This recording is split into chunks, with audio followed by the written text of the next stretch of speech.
मिला के चलाने वाले ऑर्गेनाइजेशन को ये व्यक्ति हैं। ठीक है, तो 1851 में स्थापना वर्ष ध्यान रखिएगा। ब्रिटिश इंडियन एसोसिएशन बहुत इंपॉर्टेंट है, ये कई बार पूछा जा चुका है, बहुत बार इससे क्वेश्चन आया है कि ब्रिटिश इंडियन एसोसिएशन की स्थापना का वर्ष क्या है और किसके द्वारा इसकी स्थापना की गई है, कहाँ पे, बंगाल के अंदर। ठीक है, तो आप लोग इससे रिलेटेड ये कुछ चीजें हैं, बस हमें फैक्चुअल चीजें कुछ आज याद करनी है, उसी से रिलेटेड है ये क्लास।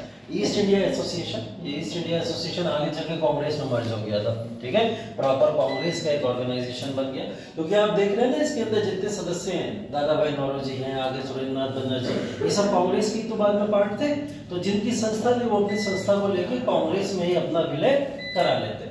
तो इस वजह से हम जानते हैं ईस्ट इंडिया एसोसिएशन 1866, दादा भाई नौरोजी। ठीक है, इसके बाद में इंडियन लीग की स्थापना हुई है 1875 के अंदर, और 1875 में इसकी स्थापना करी है शिशिर कुमार घोष ने। ठीक है, इसके बाद इंडियन एसोसिएशन ऑफ कलकत्ता, जब आप कलकत्ता देखोगे तो आप समझ ही जाओगे बंगाल के अंदर इस ऑर्गेनाइजेशन का फॉर्मेशन हुआ होगा। ठीक है, तो इस ऑर्गेनाइजेशन को 1876 में फॉर्मेशन किया गया, सुरेंद्रनाथ बनर्जी और आनंद मोहन बोस। ये वो संस्था है जो संस्था आगे चल के डायरेक्टली मर्ज हो गई थी कांग्रेस के साथ में। ठीक है, जैसी कांग्रेस की स्थापना हुई इन्होंने तुरंत अपने आप को मर्ज कर लिया कांग्रेस के साथ में। तो आपसे पूछा भी जा सकता है कि कौन सी एसोसिएशन थी जो सर्वप्रथम कांग्रेस के साथ में मर्ज हो गई थी, क्या नाम है उसका, इंडियन एसोसिएशन ऑफ कलकत्ता। ठीक है, तो ये चलो कोई बात नहीं, बंद होना नहीं था वो आज। ठीक है, तो देखो ऐसे हम लोग बात कर रहे हैं कुछ गवर्नमेंट एसोसिएशंस की जो सरकारी संस्थाएं उस समय भारत के अंदर बनी। हम उन्हें सरकारी भी कह सकते हैं, अर्ध सरकारी भी कह सकते हैं, या प्राइवेट संस्थाएं भी कह सकते हैं। वो संस्थाएं जिनकी फॉर्मेशन भारत के अंदर किसी न किसी पर्पज से हुई थी। जैसे अगर हम लोग बात करें लैंड होल्डर सोसाइटी, ठीक है, लैंड होल्डर सोसाइटी की स्थापना करी गई भारत के अंदर बंगाल के लोगों को उनके जमीनी अधिकार दिलाने के लिए। ठीक है, तो हम ऐसे कुछ ऑर्गेनाइजेशंस की चर्चाएं कर रहे हैं। इन ऑर्गेनाइजेशन के अंदर कांग्रेस से पूर्व जितनी संस्थाएं बंगाल के अंदर बनी वो संस्थाएं आपने देखी। ठीक है, ऐसी कुछ संस्थाएं अभी बॉम्बे के अंदर बनेंगी, उन संस्थाओं के बारे में आपको पता होना चाहिए। कुछ संस्थाएं मद्रास के अंदर बनेंगी। हम यही तो 3 मेजर इलाके पढ़ते हैं पूरे भारत के अंदर। जब हम लोग मॉडर्न इंडिया का भारत पढ़ते हैं तो क्या क्या पढ़ते हैं, बंगाल, मद्रास और बॉम्बे। ये 3 जगह हमारे लिए बहुत इंपॉर्टेंट होती हैं। इन्हीं 3 जगह से जितनी भी कार्यवाहियां हो रही हैं वो सारी की सारी कार्यवाही आपके लिए इंपॉर्टेंट है। ठीक है, तो ऐसे बॉम्बे के अंदर कई सारे एसोसिएशन है, और ऐसे ही कई सारे एसोसिएशन कहाँ पे देखने को मिलते हैं, मद्रास के अंदर। तो इन 3 मेजर जगहों के हमें ऑर्गेनाइजेशन पता होने चाहिए। इसकी स्थापना कौन से वर्ष में हुई है, किस व्यक्ति के द्वारा की गई है और किस जगह पे हुई है। इतना अगर आपको पता है तो आपके लिए ये सफिशिएंट हो जाएगा। अब यहाँ तो नहीं दिख रहा है, मैं आपको पीडीएफ भेज दे रहा हूँ, संस्थाएं देख लीजिएगा, वर्ष देख लीजिएगा और तमाम चीजें देख लीजिएगा। ग्रुप के ऊपर मैं भेजे दे रहा हूँ भी आपको, तो आप देख के उसको रिवाइज कर लीजिएगा। हम लोग फिर दूसरा टॉपिक पढ़ लेते हैं आज। ये तो अब शायद मुश्किल से खुलेगा जब तक लाइट नहीं आएगी।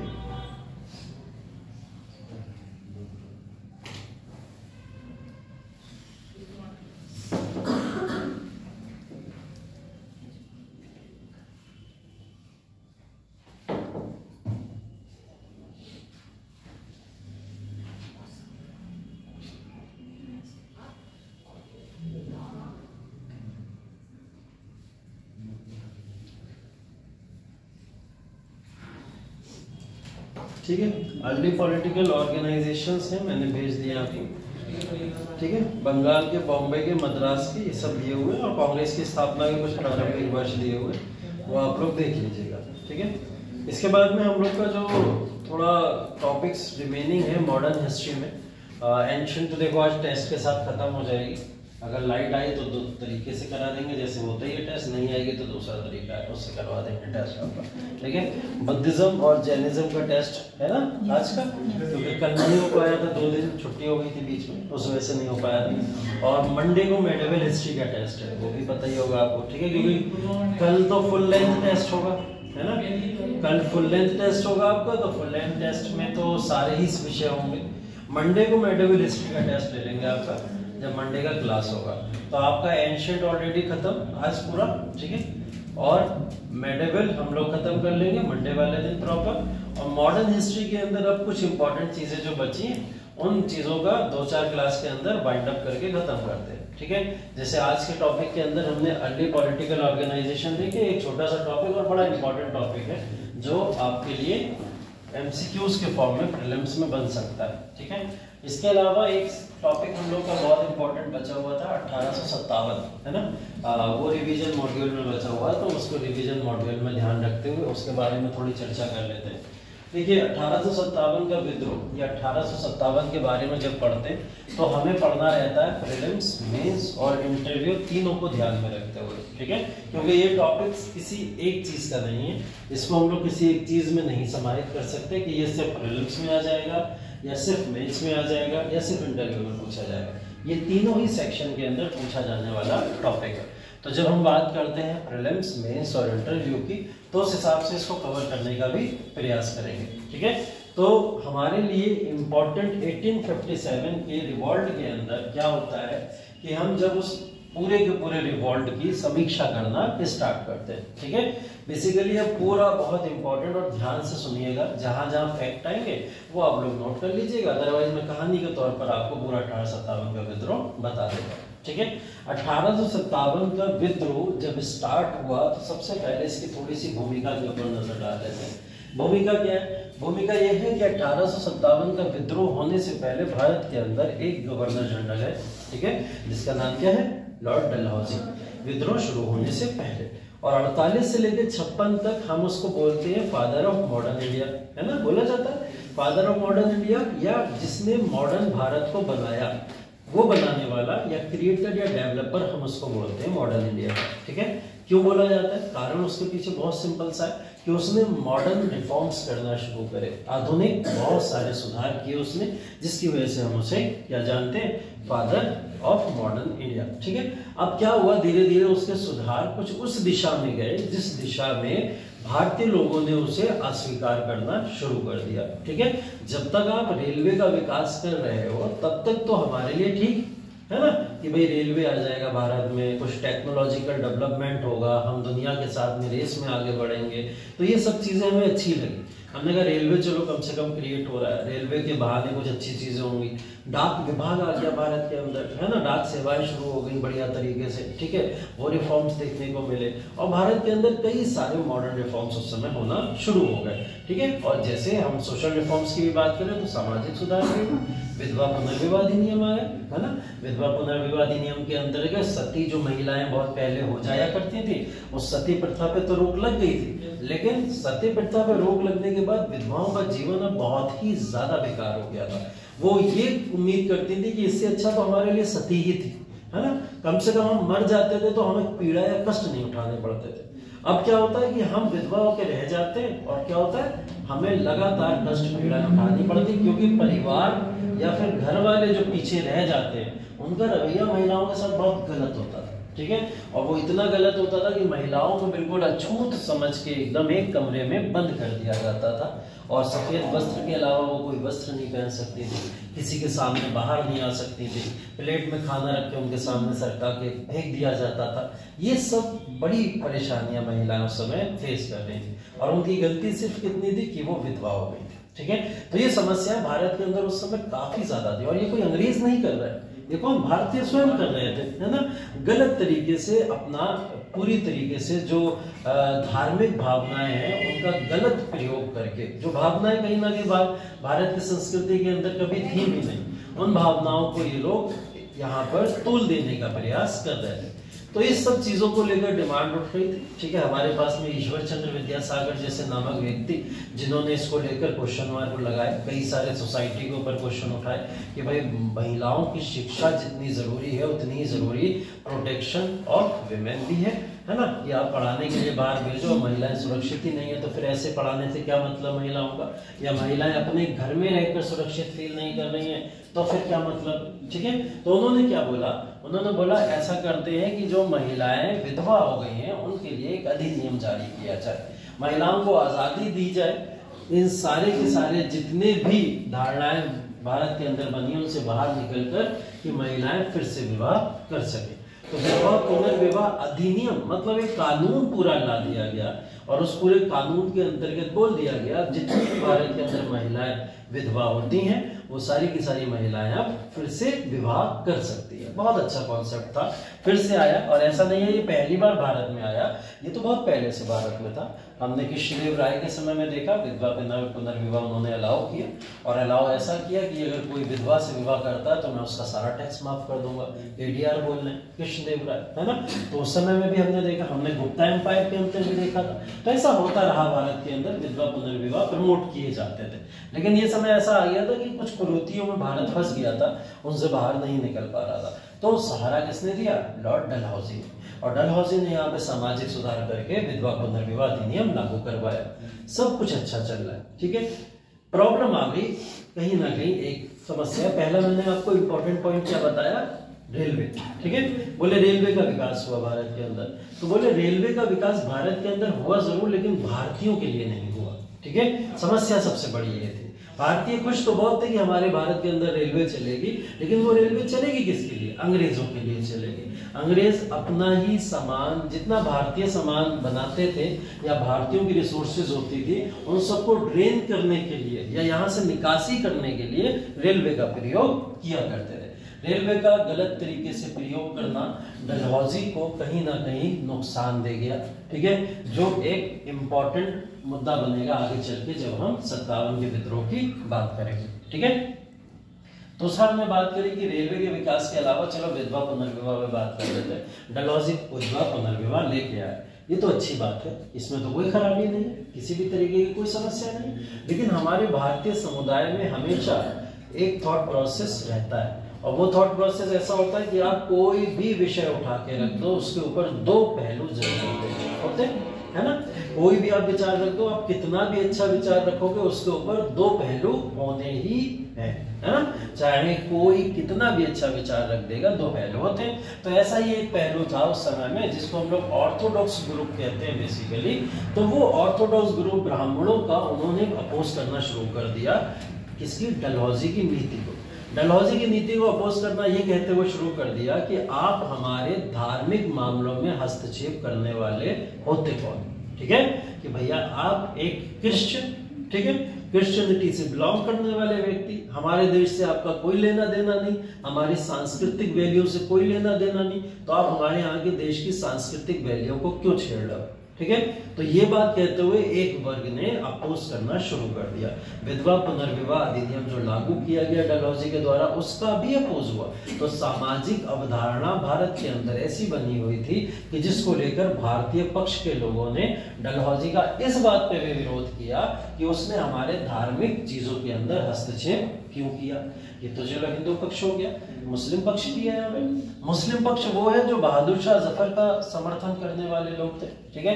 बहादुर शाह जफर का जो लोग समर्थन करते थे, उन लोगों के अंतर्गत बहुत सारे, देखो मुगलों और मध्यकालीन भारत के अंदर अगर हम बात करें तो कई सारे ऐसे पद नहीं हुआ करते थे क्या, जिसके अंदर मौलवी या मौलाना लोग बड़े बड़े उच्च पदों पर रहा करते थे, होते थे, है ना, कि भाई उन्हें कुरान पढ़ाने के लिए या शरीयत पढ़ाने के लिए काफी उच्च दाम दिए जाते थे कि जाओ सोसाइटी के बीच में। तो ऐसी पोस्ट क्रिएट की गई थी, है ना। तो ऐसी पोस्ट छिन गई जब अंग्रेज आए, और खास करके डलहौजी ने जब धार्मिक नीतियों को बहिष्कार करना शुरू किया तो उनसे वो पोस्ट छीनना शुरू कर दी। तो फिर मुस्लिम समुदाय भी नाराज हुआ। वो नाराज इसलिए हुआ कि हमसे हमारी नौकरियां छीनी जा रही हैं, पोस्ट छीनी जा रही है ना। तो दोनों पक्ष नाराज थे, हिंदू पक्ष नाराज है, मुस्लिम पक्ष नाराज है, सभी लोग डलहौजी से नाराज है। ये सारे कारण धीरे धीरे धीरे धीरे बन ही रहे थे कि डलहौजी ने एक नीति और अपना ली, और उस नीति को बोला जाता है हड़प की नीति। हम सब जानते हैं डॉक्ट्रिन ऑफ लैप्स के बारे में। डॉक्ट्रिन ऑफ लैप्स ने सतारा, तारा जैसे बड़े बड़े इलाके अपने नाम कर लिए, ठीक है। नाम करने का मतलब सीधा ये हो गया, हम हड़प लेंगे जो भी राज्य हड़प की नीति के अंतर्गत आएगा। हड़प लेने का मतलब सीधा सीधा हिस्सा किसका हो गया? अंग्रेजी साम्राज्य का वो हिस्सा हुआ करेगा। वहां जो भी अधिकारी होगा सब अंग्रेजी साम्राज्य के हुआ करेंगे।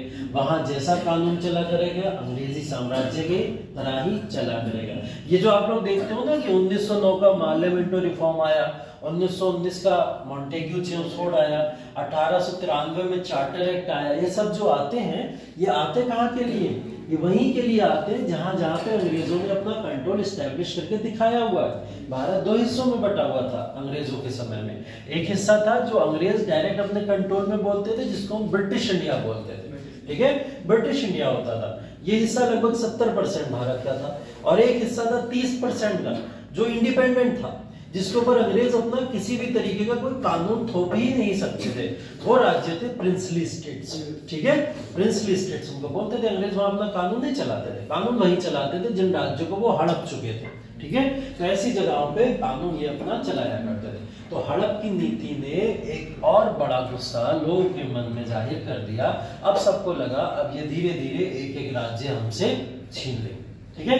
तो एक एक राज्य हमसे छीनता चला जाएगा, और इन राज्यों को छीनने का मतलब क्या था, भारत अपनी आजादी खो देगा, ठीक है। अभी लोगों के अंदर एक बड़ी कठिनाई है, और वो कठिनाई ये है कि उन्हें ऐसा लग रहा है कि हमसे हमारा हिस्सा छीना जा रहा है ना, अभी हमसे हमारा हिस्सा छीना जा रहा है। लोगों को डर अभी भी ये नहीं है कि हमसे भारत छीना जा रहा है, ठीक है। तो एक समस्या अभी आगे आपको चल के ये दिखाई देगी। तो ये डलहौजी के द्वारा अपनाई गई कुछ नीतियां थी। 56 में डलहौजी तो चले गए, ठीक है, 56 में डलहौजी तो चले गए। डलहौजी के बाद कौन आ गया, कैनिंग, ठीक है। लॉर्ड कैनिंग भारत के अंदर अगले गवर्नर जनरल बन गया, ठीक है।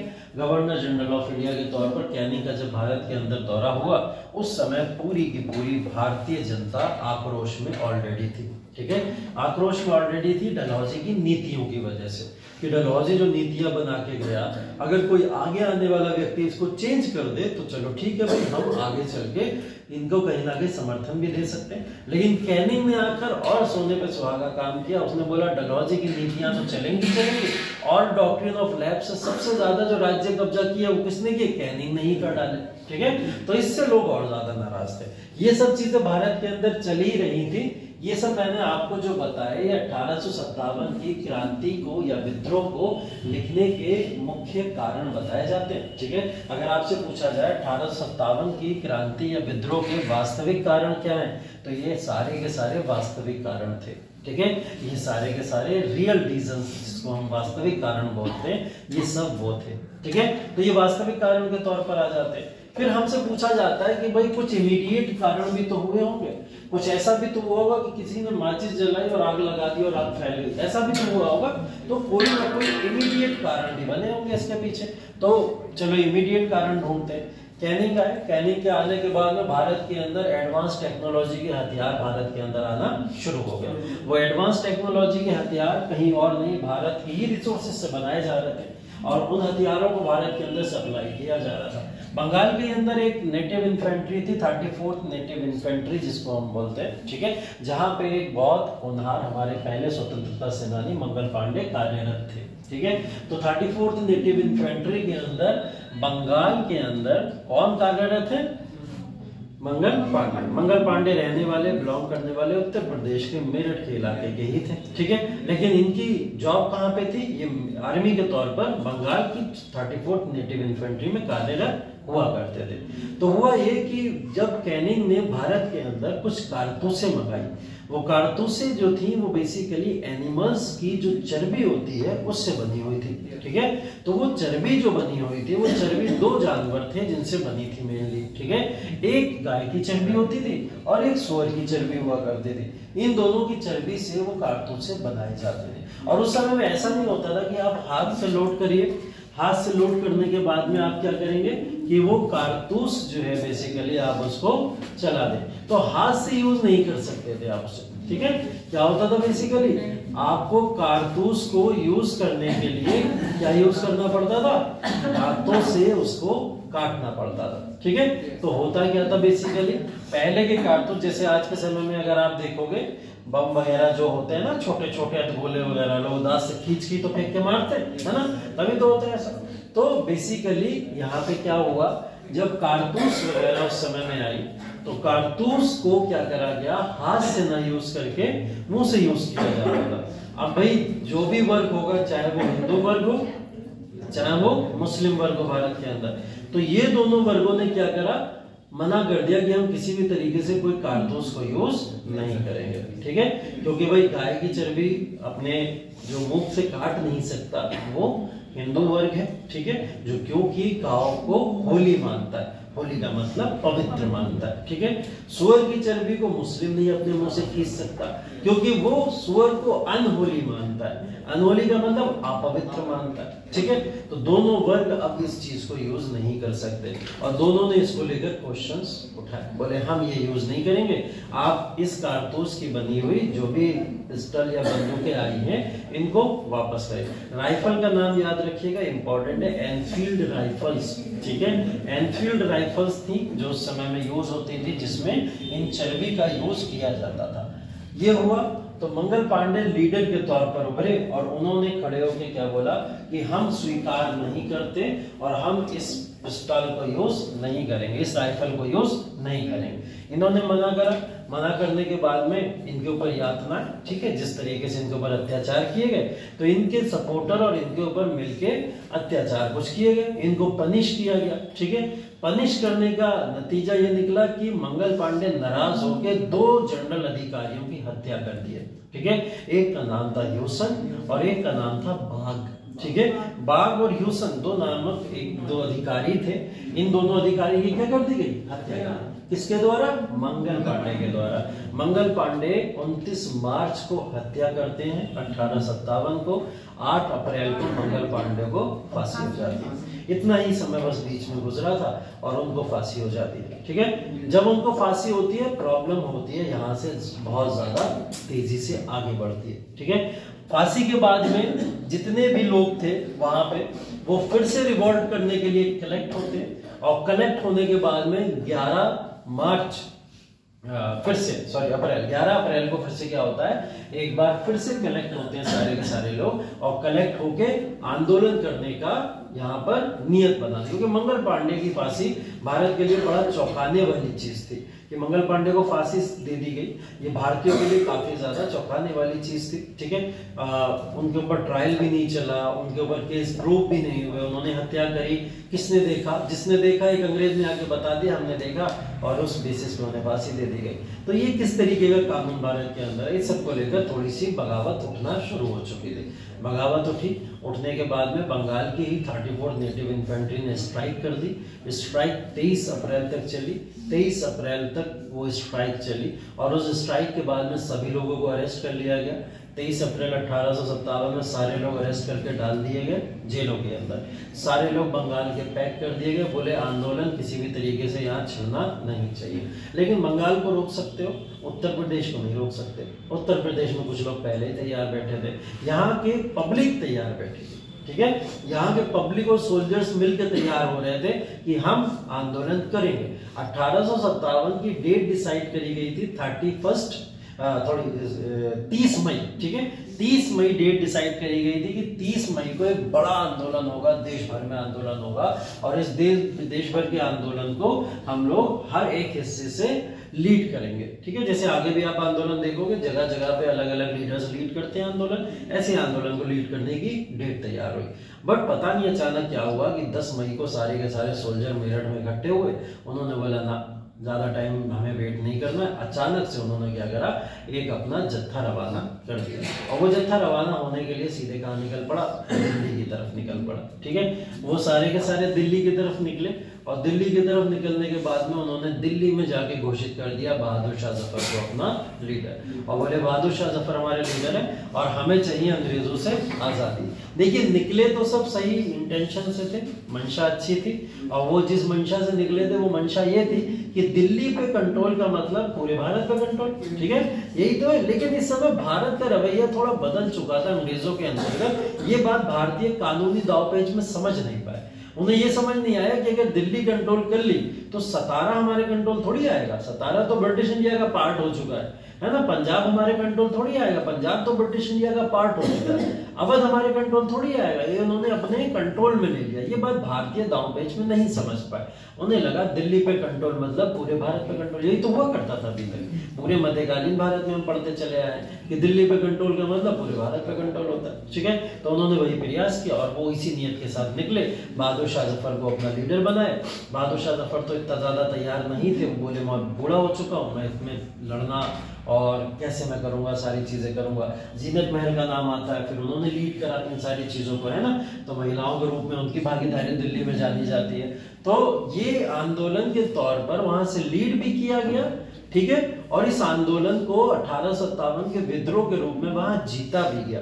ये भी इंपॉर्टेंट पॉइंट है। दिल्ली में जनता जो निकली थी मेरठ से, और दिल्ली की जनता ने मिलकर बहादुर शाह के अंडर में अंग्रेजों को वहां से भगा दिया और दिल्ली पे कब्जा कर लिया, ठीक है। दिल्ली कंट्रोल में था 2 से 3 महीने भारतीयों के प्रॉपर तरीके से, ठीक है। भारतीयों के प्रॉपर तरीके से 2 से 3 महीने तक कंट्रोल में रहा है दिल्ली।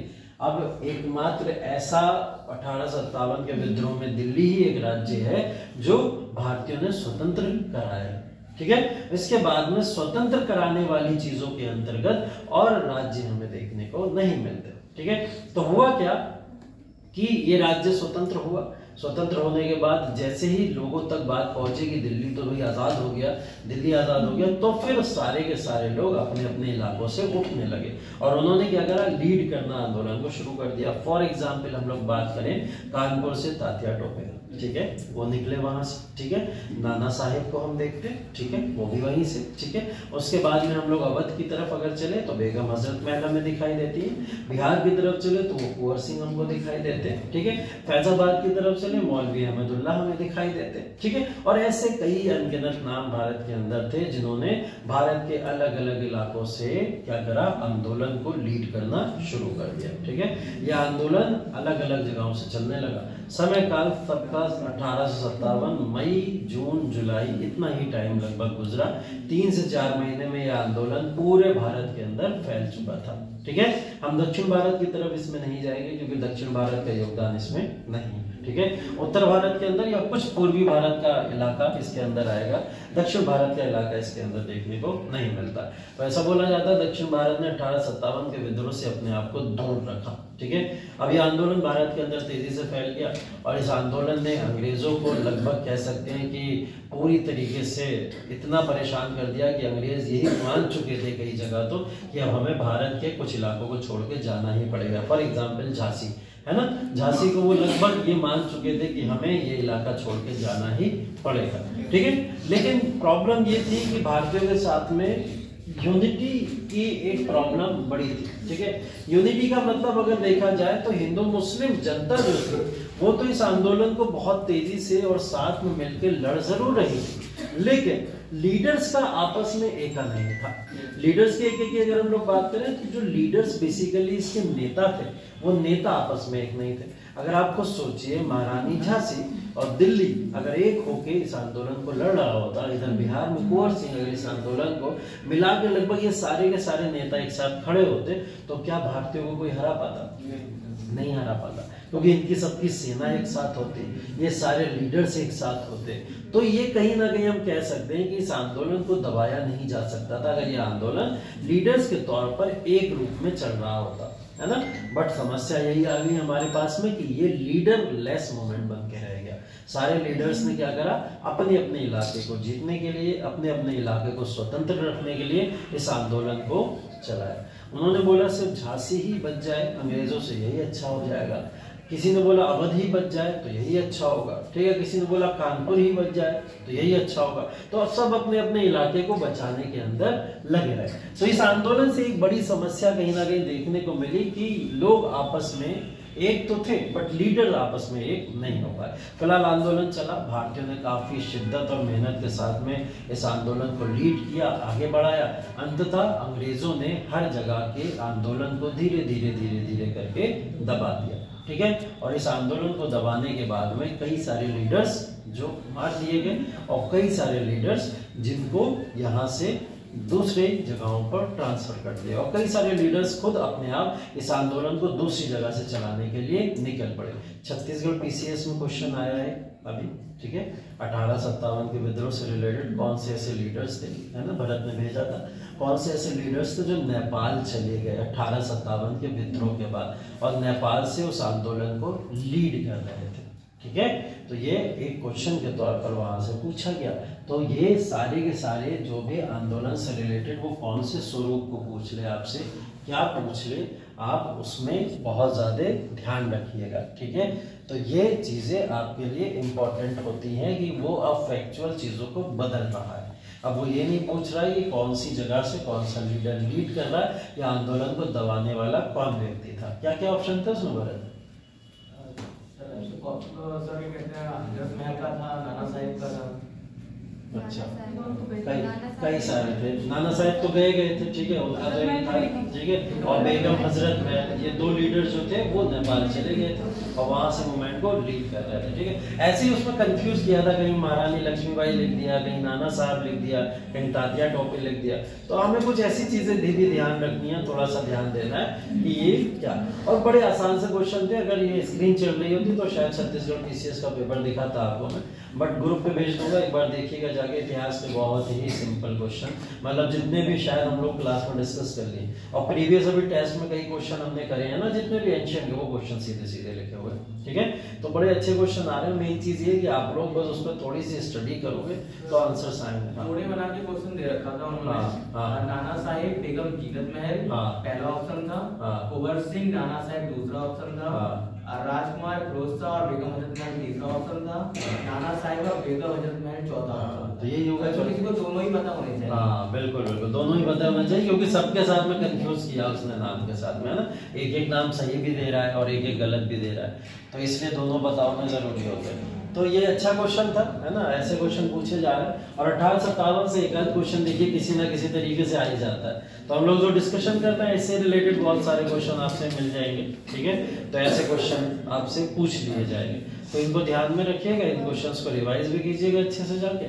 तो फिलहाल 1857 का जो विद्रोह है इसकी पूरी रूपरेखा मैंने आपको बता दी, और इसका अंत भी हम अब देख लेते हैं। थोड़ा अंत की तरफ अगर हम लोग चले तो अंत ये था इसका, या फिर अगर हम इसके कंक्लूजन की तरफ चले तो कंक्लूजन हमें ये बताता है कि 1857 का विद्रोह सफल भी रहा, 1857 का विद्रोह विफल भी रहा, ठीक है। दोनों तरीके से हम इसको देखेंगे, दोनों तरीके से समझेंगे। सफल इसलिए रहा क्योंकि भारत के अंदर एक बहुत इंपॉर्टेंट चीज देखने को मिली, भारतीय हिंदू मुस्लिम एकता, ठीक है, जो एक भारत का काफी अच्छा प्रमाणिक तौर पर भारतीयों ने आगे तक उसका उपयोग किया कि कभी भी अगर भारत में कोई आंदोलन गांधी जी को भी खड़ा करना होता था, वो एग्जाम्पल देते थे। 1857 याद है तुम लोग को, सब मिलके लड़े थे हम लोग, ठीक है।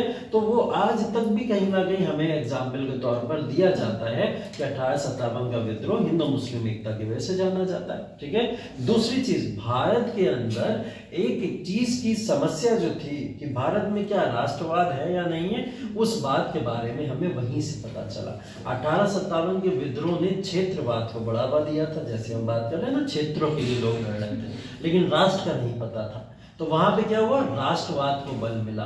वहां ये पता चला कि क्षेत्रवाद नाम की चीज से भी बहुत बड़ी एक चीज है, वो है राष्ट्रवाद। राष्ट्रवाद को जन्म दिया वहां पे उस सोचने और विचारधारा ने कि क्वेश्चन लोगों को समझ आया ये कि अगर सब मिलके लड़े होते तो क्या होता, बोले इसी को तो राष्ट्रवाद कहते हैं। ये सब मिलके अगर अपने देश को बचाने के लिए लड़े होते तो शायद हम जीत जाते, और इसी को हम राष्ट्रवाद बोल रहे हैं। तो राष्ट्रवाद का एक कॉन्सेप्ट वहां से क्लियर हुआ। तीसरी बहुत इंपॉर्टेंट चीज वहां से मिली, वो चीज ये मिली कि अब तलवारें लेके लड़ने का जमाना चला गया, ठीक है। अब कलम कॉपी लेके बैठो और कानूनी तौर पर लड़ने का समय आ गया है, और वो समय लाने के लिए हमें एक संस्था बनानी पड़ेगी, जिस संस्था को हम नाम क्या दे सकते हैं, आगे आपने इंडियन नेशनल कांग्रेस का जन्म देखा, ठीक है। तो ये बहुत सारे सकारात्मक पहलू भारतीयों को मिले जो 1857 के विद्रोह के बाद में आए। ये कुछ सकारात्मक पहलू के तौर पर और भी चीजें मिली, जैसे भारतीयों को कुछ लॉज मिल गए, कंपनी से आजादी मिल गई, ईस्ट इंडिया कंपनी अब हमारी मालिक नहीं है और ज्यादा, ठीक है। अब तो डायरेक्ट इंग्लैंड के रूल के अंतर्गत, महारानी के रूल के अंतर्गत हमें ला दिया गया, ठीक है। तो ये एक अंग्रेजों से हमें कहीं ना कहीं जो पूंजीवादी विचारधारा भारत को खत्म कर रही थी, जो पूरी तरीके से खा जा रही थी, उस विचारधारा से थोड़ा बहुत हमें आजादी मिल गई। ईस्ट इंडिया कंपनी को भारत से हटा के भारत के अंदर रूल किसका कर दिया गया, क्वीन विक्टोरिया, ठीक है। तो ये सब चीजें सकारात्मक पहलू भारत के हो सकते हैं। भारतीयों को पोस्ट के अंदर कई सारी चीजों के अंदर अब क्या मिलने लगा, और वरीयता मिलने लगी। भारतीयों को अब क्या करने लगे, प्रशासनिक विभागों में भेजा जाने लगा, ठीक है। अब यहाँ पर विभाग बनने लगे भारत के अंदर। डॉक्ट्रिन ऑफ लैप्स, वही व्यक्तिगत का सिद्धांत जिसको हम लोग बोलते हैं, है ना, हड़प की नीति, उसको भारत में समाप्त कर दिया गया। ये सब बहुत सारे सकारात्मक पहलू आप लिख सकते हो, 10-12 बता दिए मैंने आपको, इतने सारे सकारात्मक पहलू आप वहां पे लिख सकते हो। ये सफलता है इसकी 1857 के विद्रोह की। असफलताएं क्या है? असफलता एक है कि भारत का एक वर्ग है जो पूरी तरीके से क्षेत्रवाद की चीजों में बढ़ावा देने में, कम से कम अपने क्षेत्र को ही बचाने में लगा तो है, लेकिन कुछ ऐसे पक्ष भी हैं जो अंग्रेजों की तरफ मिले हुए हैं, कुछ ऐसे पक्ष भी हैं जो भारतीयों को ही कहीं ना कहीं पीछे से खंजर मारने का काम कर रहे हैं, ठीक है। जिसमें एक वर्ग जमींदारी वर्ग, ठीक है। जमींदार भारत के जो भी थे वो अंग्रेजों के साथ लगातार मिले रहे। उन्हें ऐसा लगा कि हमारी जमींदारी छिन जाएगी अगर अंग्रेज भारत से चले गए, हमारा नुकसान होना शुरू हो जाएगा। तो उन्होंने अपने पर्सनल बेनिफिट के लिए भारत को कहीं ना कहीं आग में झोंक दिया। तो हमारे वही लोग, दक्षिण भारत बहुत अलग रहा, उसने बिल्कुल किसी भी तरीके से योगदान नहीं दिया अपना। उसने बोला हमें योगदान क्या देना, हमें क्या लेना देना, उसने अपने आप को एकदम अलग रखा। तीसरा पक्ष अगर हम लोग बात करें तो जो हमारा मध्य शिक्षित वर्ग था, उसने भी अपने आप को इस आंदोलन से दूर रखा। उसका कहना यह था कि अंग्रेज कम से कम भारत में आधुनिक शिक्षा तो दे रहे, वरना हम लोग गुरुकुल मदरसा ऐसी शिक्षाएं लेते रहते थे, अब हमें आधुनिक शिक्षाएं मिल रही हैं। उन्होंने ये कहते हुए किनारा कर लिया और 1857 में सहयोग नहीं किया। चौथा सबसे इंपॉर्टेंट सेक्शन वो था जिस सेक्शन की वजह से पूरा आंदोलन दबा दिया गया, और वो थे हमारे खुद के सिपाही, ठीक है, हमारे खुद के सोल्जर्स। अंग्रेजों ने अंग्रेज थोड़ी बुलाए थे कि आओ तुम हमारे आंदोलन को दबाओ आगे, उन्हें थोड़ी बुलाया था, वो तो सिर्फ एक लीडर था, सिर्फ और सिर्फ। बाकी सारी सेना किसकी थी? भारतीयों की तो थी। तो भारतीयों को दबाने के लिए भारतीय ही सेना का प्रयोग करना, वो भारतीयों के लिए नुकसानदायक हुआ। तो ये चीजें कुछ थी जिन्होंने इस पूरे आंदोलन को असफल बनाने के लिए अपना योगदान दिया होगा। दूसरी एक बड़ी प्रॉब्लम इसके अंदर ये आई कि भारतीय जो वर्ग था पूरा का पूरा, वो भारतीय वर्ग आपस में विचारधाराओं में विभाजित था। जैसे हमने बोला ना, सामाजिक विचारधारा के कुछ समर्थक थे कि भाई रिफॉर्म होना चाहिए, और कुछ थे कि सामाजिक विचारधारा किसी भी तरीके की अंग्रेजों की मोहताज नहीं है, अंग्रेज इसमें क्यों किसी तरीके का हस्तक्षेप करेंगे। तो भारतीयों की विचारधाराओं में मतभेद एक दूसरा कारण बन सकता है जिसकी वजह से यह आंदोलन असफल होता हुआ दिखाई दिया, ठीक है। असफलता के तौर पर अगर हम इस आंदोलन को देखें तो हमें ये आंदोलन क्षेत्रवाद में ज्यादा दिखता है, क्षेत्रवादी आंदोलन था, और ये राष्ट्रवाद की तरफ हमें आंदोलन का झुकाव दिखाई नहीं देता है। चौथी चीज लीडरलेस मूवमेंट था, इसके अंदर कोई उस पूरे आंदोलन का नेता नहीं था, सब अपने अपने एरिया के नेता हुआ करते थे, तो लीडर कोई भी नहीं था।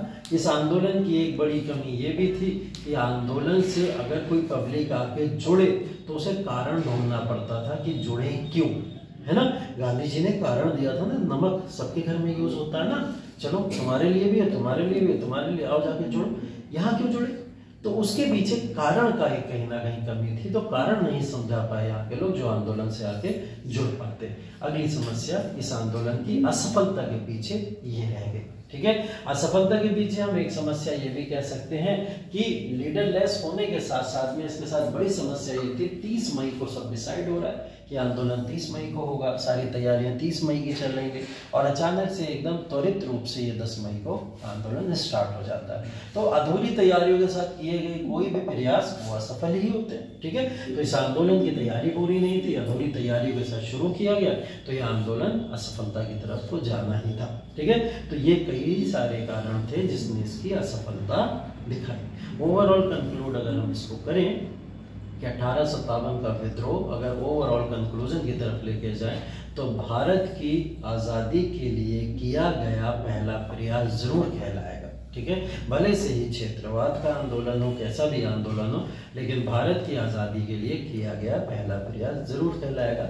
वी.डी. सावरकर का नाम आप यहाँ लिखिए और कहिए उन्होंने तो इसको भारत का पहला स्वतंत्रता आंदोलन तक कह दिया, ठीक है। भारत में पहला स्वतंत्रता आंदोलन 1857 का विद्रोह किसके द्वारा कहा गया?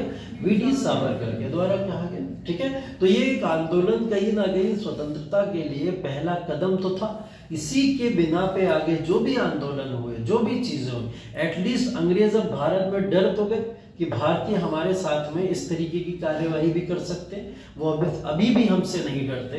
लगभग आप समझ लीजिए 1757 से 1857 100 साल गुजर गए, और 100 साल के बाद में भी रवैया और ऐठन भारतीयों की अभी भी वही है जो पहले 1757 में थी। तो भारतीय अभी भी डरने को तैयार नहीं थे। ठीक है, तो ये बात कहीं ना कहीं अंग्रेजों को चिंतित करती है, जिसकी वजह से भारतीयों की आज़ादी की तरफ उठा हुआ कदम, भारत को राष्ट्रवाद की समझ देने वाला कदम, राष्ट्रवाद की अच्छी डेफिनेशन समझाने वाला 1857 का विद्रोह, और भारत की आज़ादी के लिए उठे हुए पहले कदम के तौर पर हम इस आंदोलन को हमेशा याद रखते हैं। ठीक है, इसमें जितने भी लोगों ने बलिदान दिए वो भारत की स्वतंत्रता के उतने ही भागीदार हैं जितने भागीदार 1947 में उस समय में बलिदान हुए व्यक्तियों के हम कहते हैं। ठीक है, तो अब कभी भी हम आप लोग भारत की आज़ादी की अगर एक श्रृंखला पढ़ते तो श्रृंखला को शुरू ही किया जाता है 1857 से। ऐसा कभी नहीं हुआ कि गांधी जी भारत में आए तो 1915 से भारत की आज़ादी शुरू हुई होगी, वहां से इसकी श्रृंखला खींचना शुरू करो, नहीं। कहाँ से शुरू करते हैं? 1857 वो पहला कहीं ना कहीं पत्थर है जिस पत्थर के ऊपर सारी की सारी दीवार खड़ी करेगी। ये वही नींव है जिसके ऊपर दीवार खड़ी करी जाती है। तो ये नींव है, इसके ऊपर दीवार खड़ी गई, जो मजबूत दीवार खड़ी होकर 1947 में हमें आज़ादी दे देती। और 1857 के ही कई सारे चीज़ों से हमने सीख के अपनी आज़ादी की तरफ कदम उठाए थे। जो छोटे छोटे फोर्सेस बनती थी, सुभाष चंद्र बोस की फोर्स बनी, या गांधी जी ने जो असहयोग आंदोलन में अपने पार्टिसिपेशन में चीज़ों को यूज़ किया, वो सारी की सारी किसी अलग दूसरी चीज़ों से थोड़ी यूज़ की गई थी, सब 1857 के विद्रोह से उठाई गई कुछ छोटी छोटी चीज़ें थी। आज भी हम अपना पहला स्वतंत्रता सेनानी मंगल पांडे को ही कहते हैं। क्यों कहते हैं? क्योंकि 1857 के विद्रोह में अपनी आहुति देने वाले वही पहले व्यक्ति थे। ठीक है, तो इस वजह से हम लोग जानते हैं इस आंदोलन की इंपॉर्टेंस के बारे में, और यह आंदोलन आपसे इसी तरीके से पूछा जाएगा। ठीक है, समझ आ गई पूरी बात? ठीक है, मैंने एक स्टोरी के फॉर्म में प्रॉपर आपको बता दिया। अब चाहे प्रीलिम्स हो, चाहे मेंस हो, और चाहे इंटरव्यू हो, अगर आपसे कहीं भी इस कोई क्वेश्चन को पूछा जाएगा तो मुझे उम्मीद है आप लोग इसको अच्छे से अब लिख लेंगे, अच्छे से क्वेश्चन सॉल्व भी कर लेंगे, और अच्छे से आप इंटरव्यू में इसके जवाब भी दे लेंगे। ठीक है, बस घर में जाके कुछ MCQs प्रैक्टिस करने अब आपको, तो उसको जाके प्रैक्टिस अच्छे से कर लीजिएगा, क्योंकि हम लोग एक टेस्ट जरूर करने वाले हैं। जो टेस्ट आपके मध्यकालीन के बाद में जो होगा वो प्रॉपर आधुनिक का नहीं लूंगा, मैं कंबाइंड टेस्ट लूंगा। ठीक है, क्योंकि प्राचीन पूरा मैं टेस्ट में करा चुका हूँ, मध्यकालीन आप पूरी पढ़ ही रहे होंगे क्योंकि पीर को या मंडे को उसका टेस्ट होने वाला है। ठीक है, और फिर उसके बाद में जब भी मौका हमें मिलेगा हम उसका एक कंप्लीट टेस्ट करेंगे जो सिर्फ हिस्ट्री का होगा। ठीक है, जैसे अभी आपने पॉलिटी का दिया होगा लास्ट सैटरडे को, अभी सैटरडे में दिया था, अब है। ठीक है, अच्छा, तो अभी सैटरडे में पॉलिटी का टेस्ट है और उसके साथ शायद करंट अफेयर्स ऐड की गई है ना। तो इसी की तरह एक नए प्रारूप का टेस्ट होगा जिसमें प्रॉपर पूरी हिस्ट्री रहेगी और थोड़ा बहुत करंट अफेयर्स अगर हुआ तो हो। तो देखिए करंट अफेयर्स आप कैसे करते हो, किस तरीके से करते हो, वो आपकी जिम्मेदारी है। बट हाँ, एटलीस्ट हिस्ट्री मैंने आपको प्रॉपर कंप्लीट भी कराई है, हिस्ट्री मैंने आपको प्रॉपर रिवाइज भी कराई है, हिस्ट्री मैंने आपको टेस्ट के बेसिस पे भी रिवाइज कराई है। तो MCQ से लेकर हर तरीके से रिवाइज कराई है। तो उम्मीद है आगे आने वाला अभी एक हफ्ता और है आपके पास। ठीक है, तो आप लोग मेहनत के साथ उसका प्रयास करिए और क्लास के अंदर, इतिहास के अंदर कम से कम ऐसे नंबर ले आइए कि लगे कि कोई तो पढ़ा के गया था यहाँ पे, जो बच्चे इम्प्रूव किए हैं उसके अंदर, है ना। तो एटलीस्ट उसमें बहुत अच्छे मार्क्स के साथ में अपना परफॉर्मेंस दीजिएगा, क्योंकि शायद कोई चीज़ अछूती रह गई है जो मैंने इतिहास में छोड़ी है। लगभग सभी टच किया है। क्लास के बाहर भी जितने टॉपिक्स हो सकते थे जो शायद आपके सिलेबस के हिस्से में भी नहीं है, आपको कोई चीज़ समझने में दिक्कत ना, मैंने वो तक कवर करने के प्रयास किए, है ना। तो इस वजह से हमने प्रॉपर पूरा सिलेबस एक एक पॉइंट पर डिस्कस किया। तो आप लोग इसको रिवाइज जरूर कीजिएगा। क्विक स्टडी रिवीजन मॉड्यूल्स जितने भी हैं पॉसिबली मैं आपको भेज दूंगा सारे के सारे, अब उनको अच्छे से रिवाइज कर लेंगे तो आपको अच्छे से सपोर्ट मिल जाएगा। ठीक है, अब फोन सबके पास में है।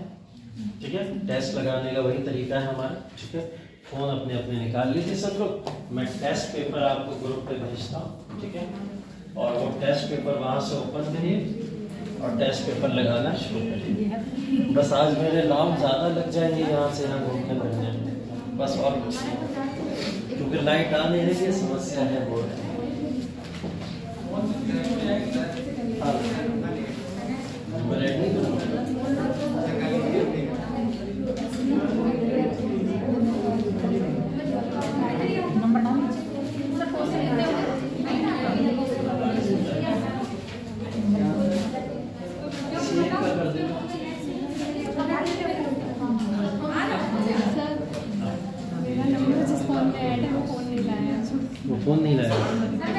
नहीं नहीं है, दूसरा फ़ोन भी नहीं है, कोई फ़ोन नहीं है अभी, तो उस फ़ोन में मंगा लेना, कोई तो होगा ग्रुप पे, तो उससे मंगा लो उसको।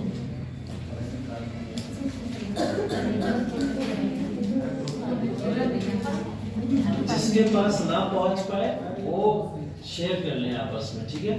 क्वेश्चन है टोटल 30, ठीक है, 30 क्वेश्चन है, ध्यान रखिएगा।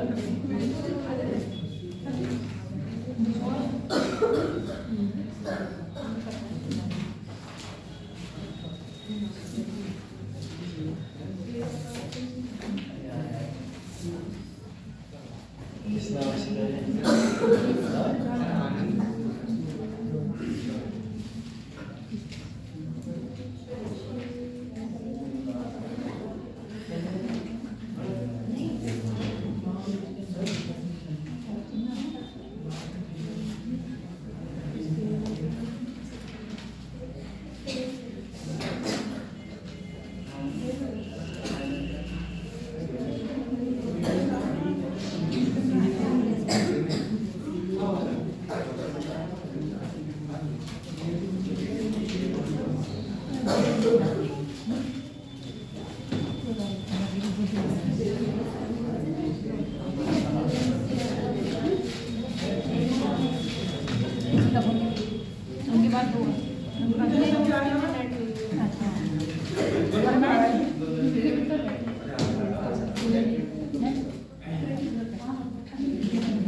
गड़बड़ हो गई है ना, तो उसमें से 2 मिनट रुक जाओ, क्योंकि मैंने उसी PDF फाइल में नीचे आंसर भी टाइप कर दिया,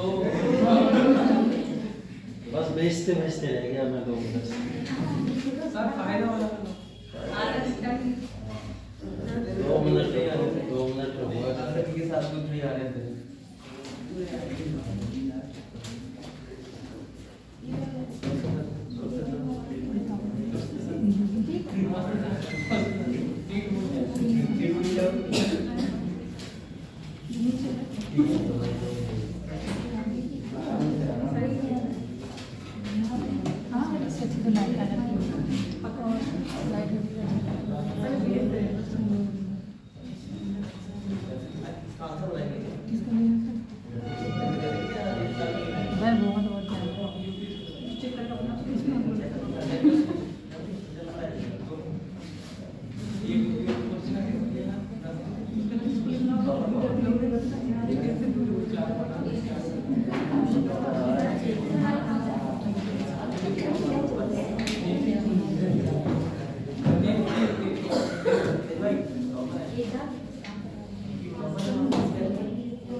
चलिए आगे टेस्ट, ठीक है। बाकी जिस लोगों के पास वो नहीं है, मुझे क्या नाम बताया था, सुनी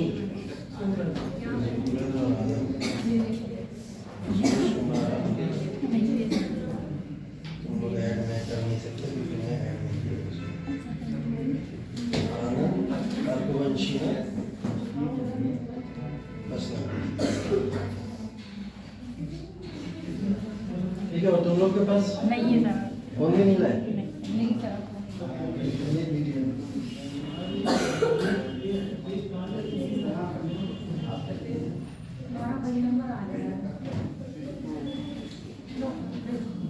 दोनों लोग लगा।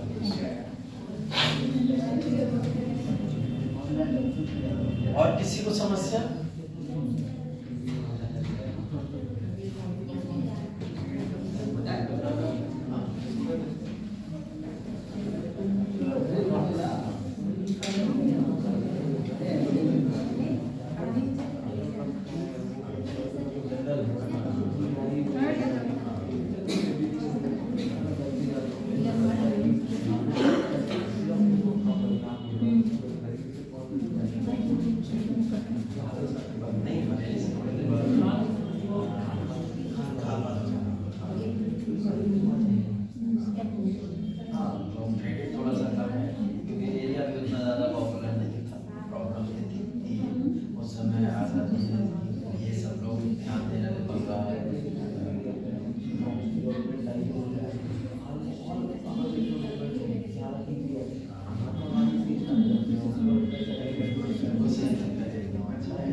जैसे नंबर आए तो दोनों के माइनस होंगे।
कर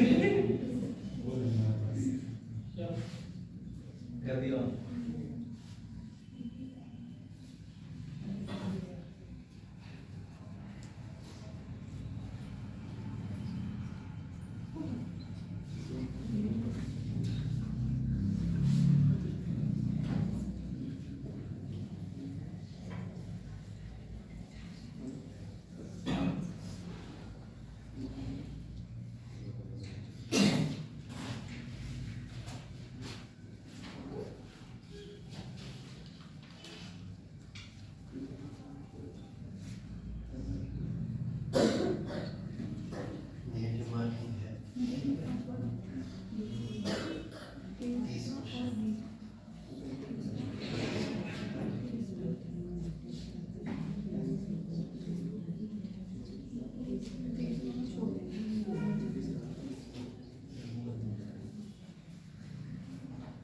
यहाँ नंबर पे ध्यान रखना बस है। पहला क्वेश्चन, दूसरा, चौथा है, इसमें बहुत गलत है।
कौन सा क्वेश्चन?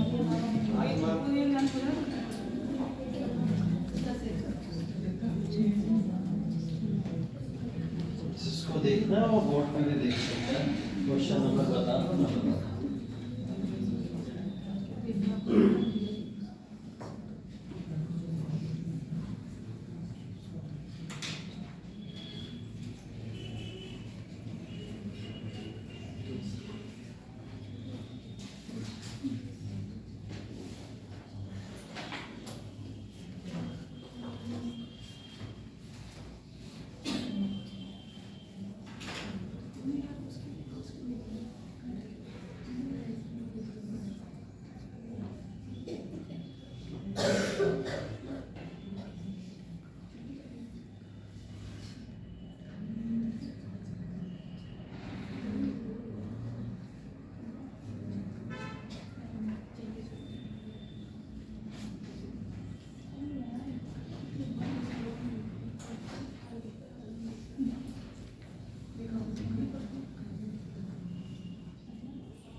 कौन सा वाला?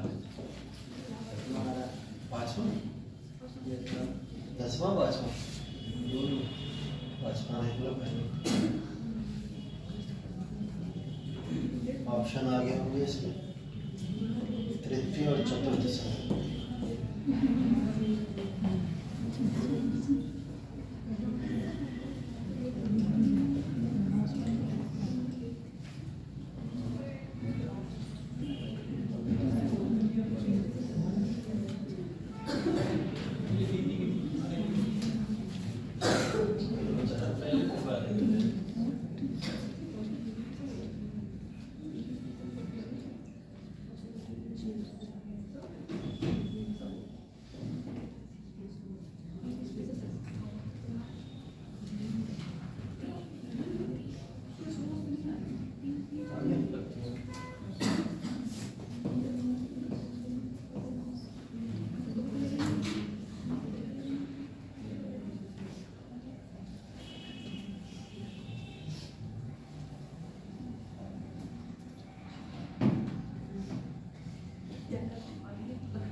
इस क्वेश्चन है फटाफट जवाब दे दीजिए।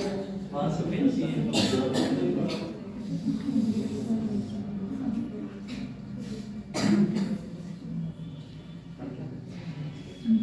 वन लाइनर क्वेश्चन है, जल्दी होगी चलो।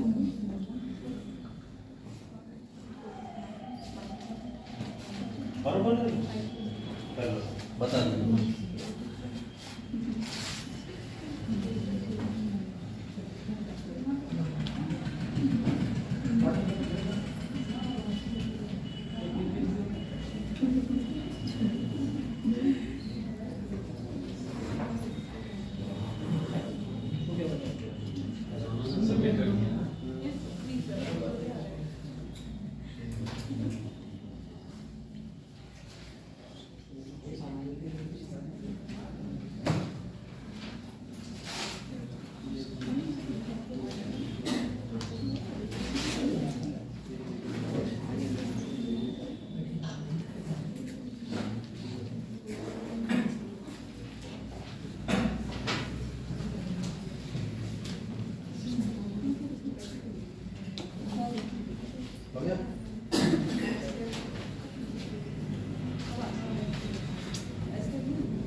नेगेटिव मार्किंग है, सब लोग ध्यान रखिएगा, फिर से बता दे रहे हैं।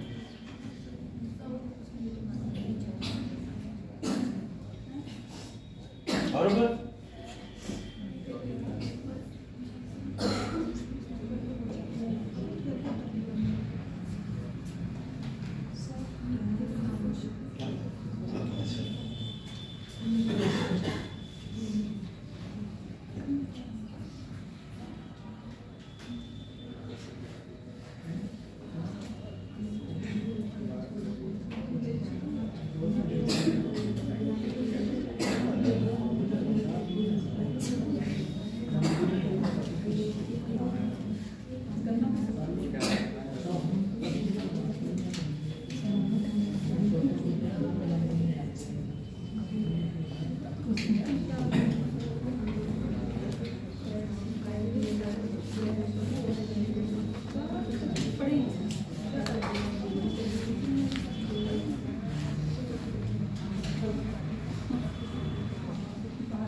ऊपर।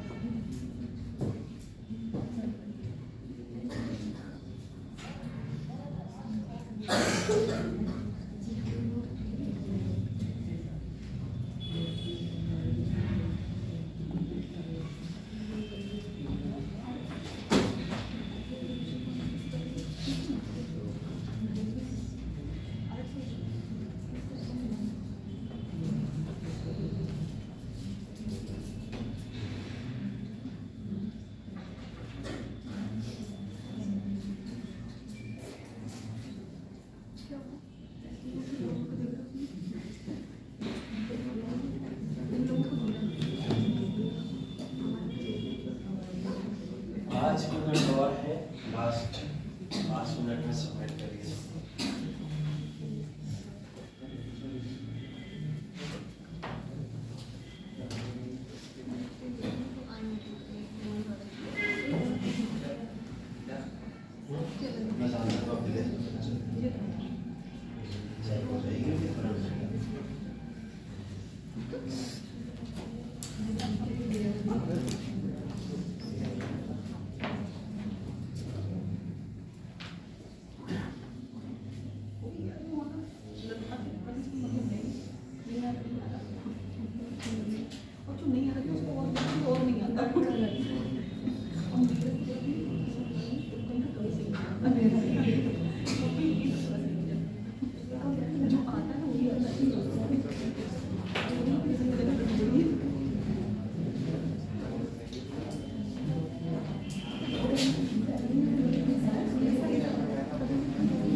हेलो और कोई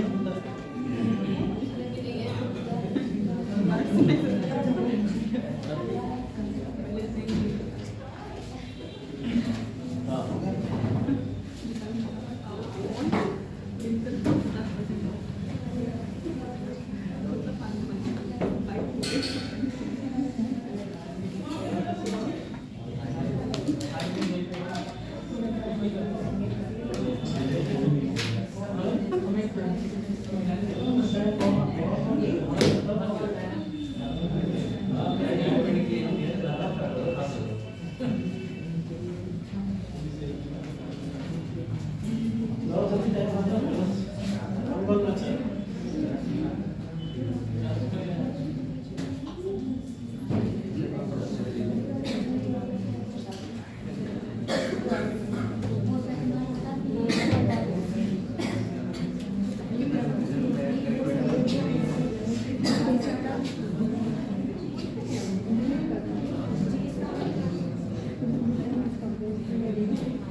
और कोई नहीं बचा है बस।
आज ही मिल गई सबको कॉपीज।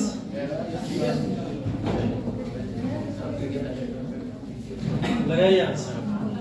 सबको पता कैसे आंसर लगाने होते हैं? ये आंसर सामने लगाना शुरू करिए। आंसर सामने लिखे हो। फर्स्ट का ए, सेकंड का बी।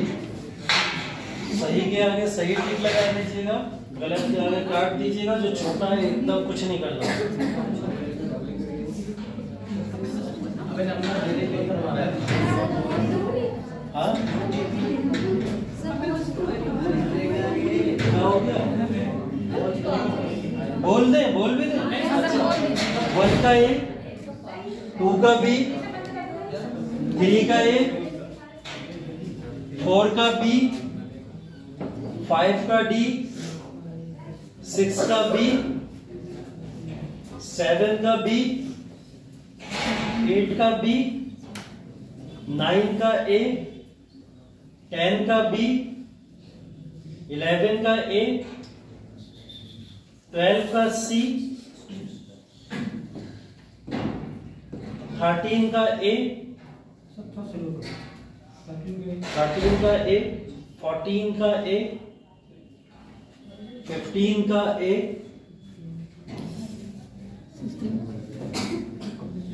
16 का बी,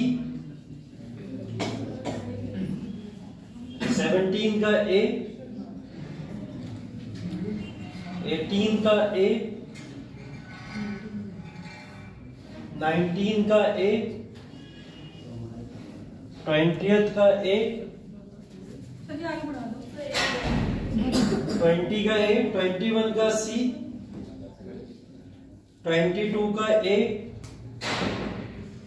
23 का ए, 24 का ए, और जहां तक है सबका ए। सबका ये सब 25 से सब। हाँ 22 से लेकर 30 तक का ए।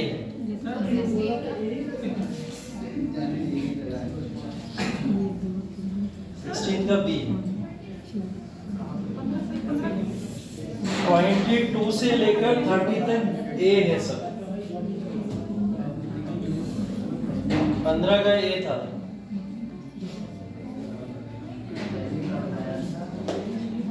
ठीक है, टोटल लिख देना। Attempted, correct, incorrect. Total attempted, correct, incorrect.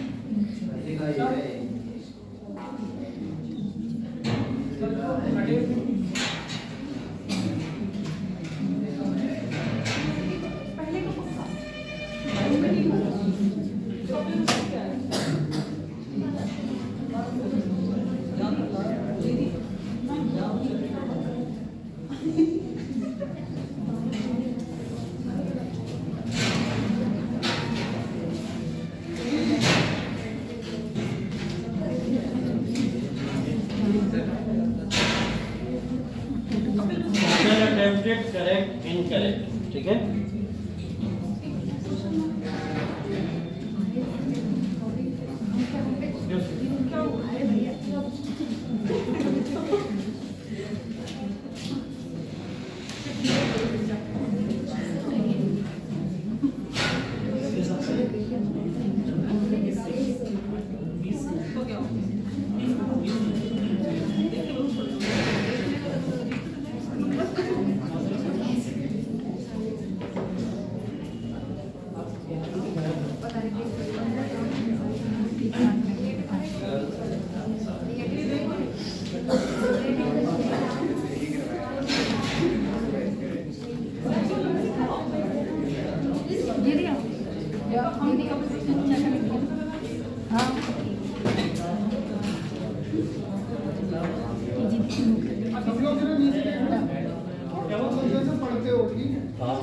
नीचे देख लो, नीचे देख लो। सब लोग कॉपी में देखो अपनी।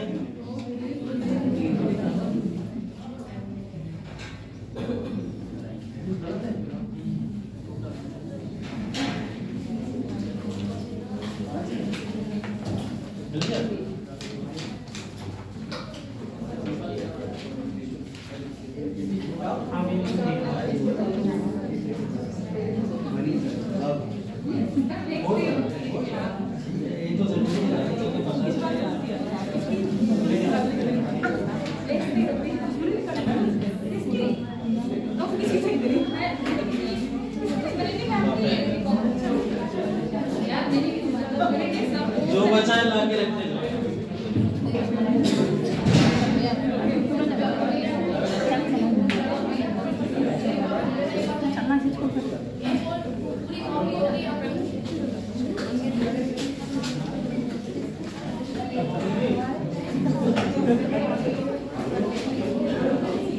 प्रियंका मौर्य 0.5।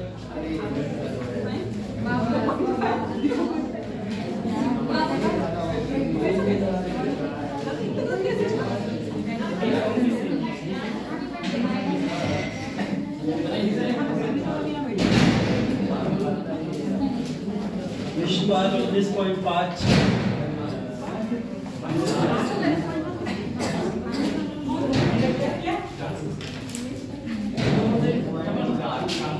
सूरज Kumar 17।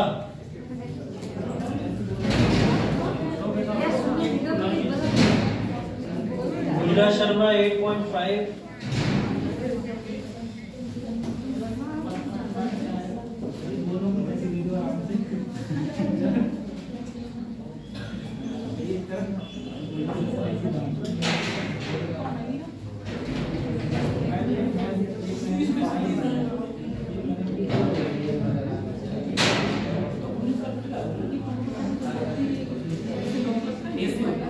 Devaki 23.5। Very good improvement. अरे सर वो माइनस गलत जाते हैं क्या माइनस होता है? नहीं माइनस नहीं है, नहीं लिखा था, नहीं सर वो दूसरा है।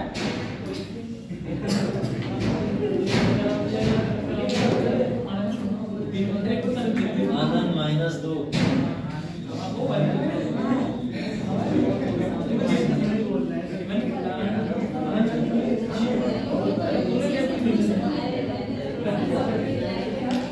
लांची 7 नंबर।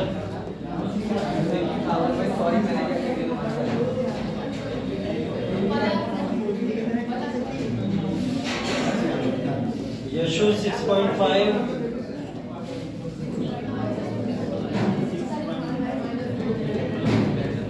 अर्चना शर्मा 19 नंबर।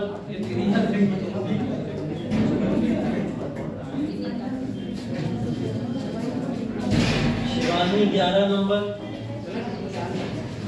पेपर सबमिट होने किसका रह गया है? किसने नहीं किया? सबने कर दिया था?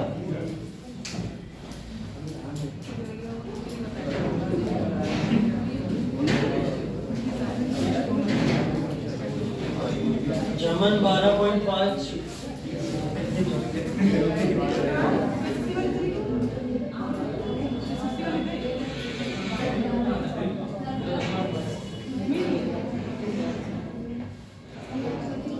भरत 23.5।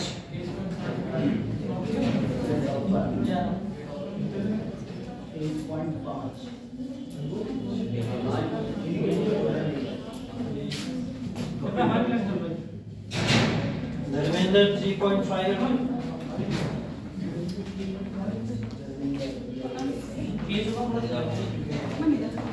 चरण 19.5।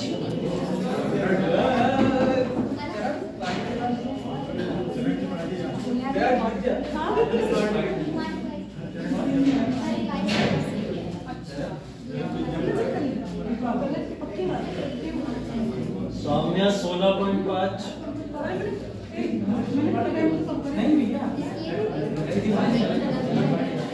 माधुरी शर्मा 7 नंबर।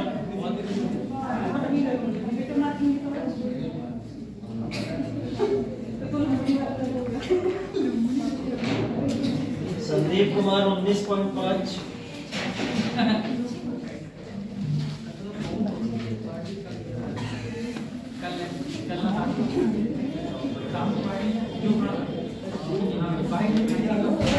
फलक 22.5।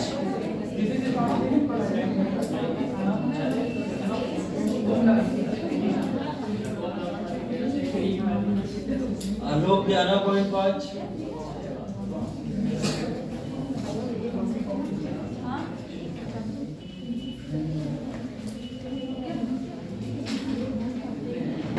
जीवन सिंह 21.5।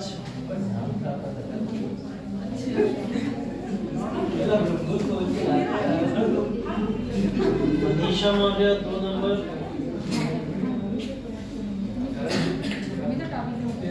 विनय सोनकर 5.5, वीरपाल 5 नंबर,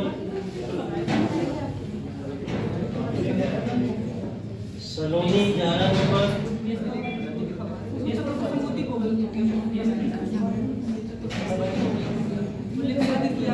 तेज प्रकाश 5.5,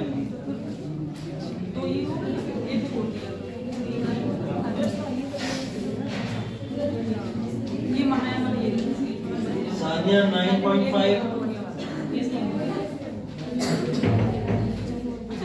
स्वाति 6 नंबर,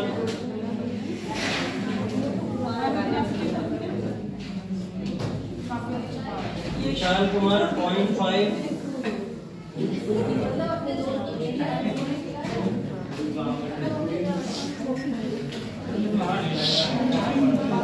संचन -2,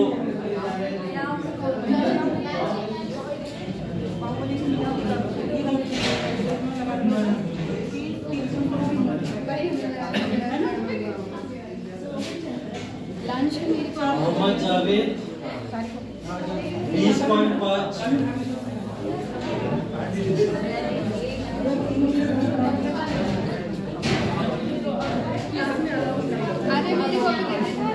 हंसा देवी 7.5,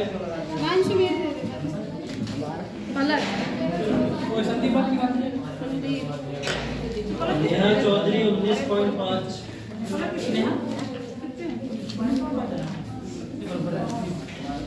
सिमरन 8.5,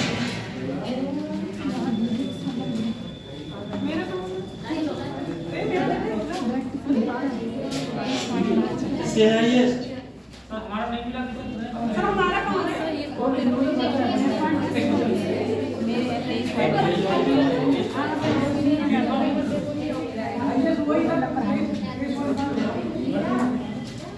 किसके पास है सारी कॉपी डिस्ट्रीब्यूट कर दो।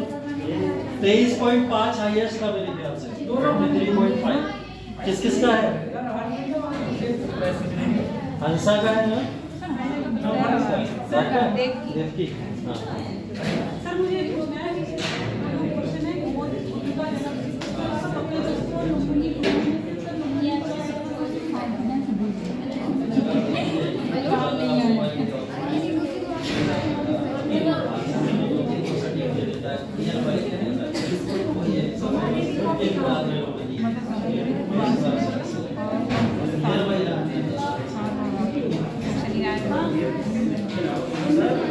नेक्स्ट टेस्ट सर लेकिन पास की तक भी है, लेकिन वो अंकों की यूज की जाती है। इसकी असल लेखना सुप्रीम कोर्ट ने उसको आत्महत्या ही माना है। अब सुप्रीम कोर्ट ने क्या माना है, चाहे उस धर्म में क्या लिखा हुआ है, दोनों में विवाद भी तो है। ये भी तो देख लो, हम लोग तो धार्मिक नीतियां पढ़ रहे हैं, है ना, सुप्रीम कोर्ट की नीतियां नहीं पढ़ रहे। तो धर्म के हिसाब से जो चीज सटीक होगी उस पे जाइएगा, ध्यान रखिएगा, ठीक है। और दूसरी इंपॉर्टेंट चीज, मंडे को अब नेक्स्ट क्लास है, और मंडे के क्लास के अंदर जो टेस्ट है वो मेडिवल हिस्ट्री का संपूर्ण है। और ये बात मैं बहुत पहले से अनाउंस कर रहा हूँ, हमारा पूरा एंशिएंट रिवाइज हो गया टेस्ट के साथ, डेली टेस्ट, ठीक है। एंशिएंट खत्म हो गया, मध्यकालीन मंडे को टेस्ट होगा, और 50 क्वेश्चन अप्रोक्स दूंगा ही दूंगा उसमें, क्योंकि कंप्लीट मेडिवल है, ठीक है। और अगर मूड बना तो रिटन भी दे सकता हूँ, ठीक है। तो आपको आपके ऊपर डिपेंड करता है कि आप लोग तैयारी रिटन और एमसीक्यू दोनों की रखिएगा, ठीक। मंडे को वो टेस्ट होगा, और सैटरडे को, नेक्स्ट सैटरडे को हिस्ट्री का कंप्लीट टेस्ट प्रॉपर, ठीक है। इसको ध्यान रखिए। अगले क्लास में हम लोग डिवीजन मॉड्यूल के साथ फिर से मिलते हैं, ठीक है। तब तक के लिए थैंक यू सो मच। जिन्होंने आंसर लिख लिए हो वो आंसर दे दीजिए। 10 क्वेश्चन मैंने दिए थे, आंसर लिखिए वो दे दीजिए। अभी बोला था मंडे वाले